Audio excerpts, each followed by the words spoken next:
Assalamualaikum. Bertemu lagi dengan Mimin di Bertani Cabai. Hari ini, tanaman cabai ori 212 berusia 201 hari setelah tanam. Kali ini, Mimin akan melakukan spray yang ke-34 kali.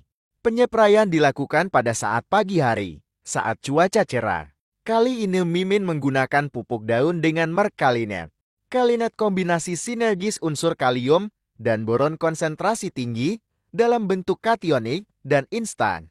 Kalinet mengandung kalium 13,80%, fosfat 12,33%, boron 16.200 ppm, mangan MnEDTA 205 ppm.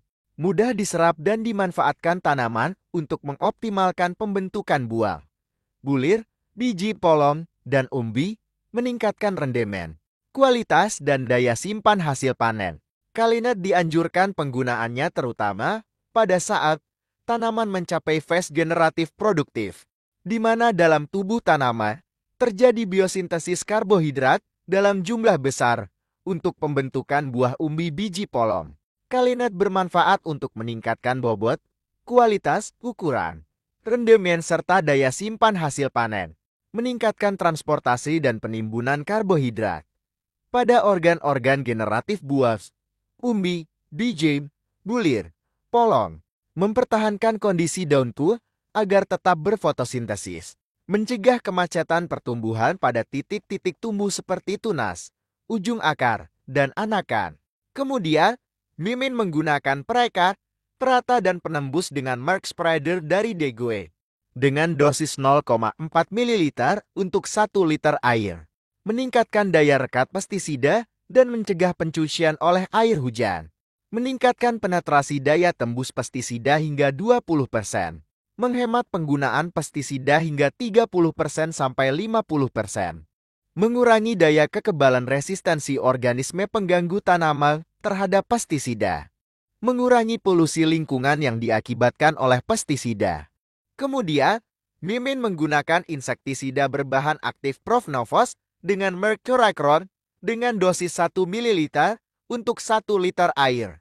Coracron merupakan insektisida racun kontak dan lambung, berbentuk pekatan yang dapat dimulsikan, berwarna kuning kecoklat-koklatan, untuk mengendalikan hama pada tanaman bawang merah, cabai, jeruk, kacang hijau, kapas, kentang, kubis, semangka, tebu, tembakau, dan tomat.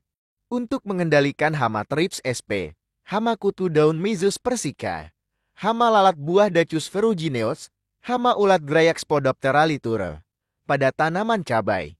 Penyemprotan volume tinggi. Semprotkan apabila populasi atau intensitas serangan hama sudah mencapai ambang pengendaliannya sesuai rekomendasi setempat. Kemudian, Mimin menggunakan insektisida berbahan aktif Metomid dengan Merck Danke dengan dosis 1 gram untuk 1 liter air. Danke 40 WP adalah insektisida sistemik racun kontak dan lambung, berwarna putih berbentuk tapun yang dapat disuspensikan wet table powder.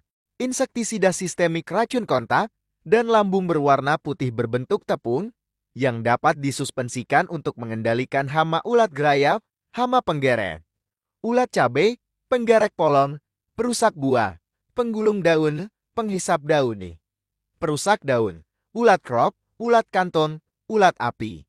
Bersifat sistemin, sehingga mampu mengendalikan hama, walaupun berada di dalam tanaman dan tidak mudah tercuci oleh air hujan. TAF 75 WP adalah fungisida protektif, kuratif, dan sistemik. Berbentuk tepung yang dapat disuspensikan, berwarna kuning kebiru-biruan. Mengandung karbendazim 12% dan mankozeb 63% untuk mengendalikan penyakit antraknosan. Coledotrichum capsici pada tanaman cabai. Untuk penyepraian gunakan air lapangan yang tidak mengandung partikel tanah. Kemudian campuran dispraykan ke seluruh tanaman. Pada video kali ini, Mimin akan membahas tentang inilah penyebab sulitnya mengatasi serangan jamur. Dilansir dari bumiku.id, tanaman adalah suatu kebun mikro bagi fungi patogen, di mana spora adalah benih yang tertanam. Permukaan tanaman adalah media tumbuhnya dan fungi itu sendiri adalah tanamannya. sedangkan tanaman yang lemah seperti tanah yang gembur dan subur bagi fungi. Senyawa-senyawa asam adalah pupuk dasarnya. Lantas, apakah penggunaan fungisida akan percuma? Tidak. Namun kita harus tahu kapan, bagaimana, dan apa fungisida yang harus kita pakai.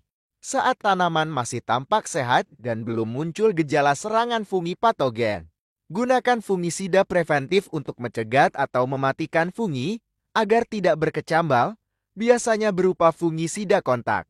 Namun ketika sudah tampak gejala infeksi, gunakan fungisida kuratif untuk menghambat atau membunuh jamurnya.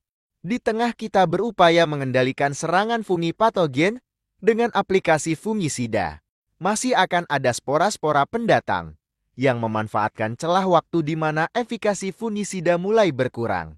Maka spora-spora akan berkembang cepat menjadi koloni baru yang terus menginfeksi selama kondisi permukaan tanaman masih seperti yang saya bahas di atas. Langkah awal dalam melindungi tanaman dari fungi patogen adalah mencurigai adanya spora-spora yang terinvestasi di permukaan tanaman atau lingkungannya. Apabila di malam hari turun hujan, segera di pagi harinya semprot tanaman dengan bahan yang dapat mengurangi atau menetralisir keasaman pada permukaan tanaman. Anda bisa menggunakan KLANOP yang merupakan mineral aktif dengan kemampuan menyerap senyawa asam dan anion sekaligus memberikan lapisan pelindung berupa partikel mineral kationat yang mempersulit spora fungi berkecambar. Aplikasi KLANOP bisa menjadi upaya pencegahan sebelum spora aktif berkecambar, maupun spora-spora pendatang baru di tengah upaya pengendalian dengan fungisida. Sekian dulu untuk video kali ini. Semoga bermanfaat.